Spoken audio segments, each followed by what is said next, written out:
Hello everyone. Today we talk about how to fix the app of WordUp. We will go to settings.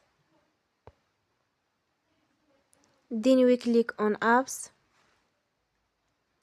After that we will search the app WordUp and we click.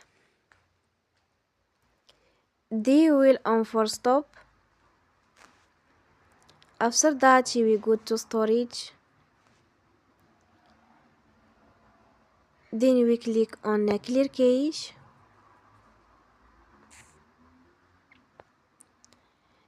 In the end, turn off your phone and you will recharge your phone again. Don't forget to support us by like and subscribe. See you next time and thank you for watching.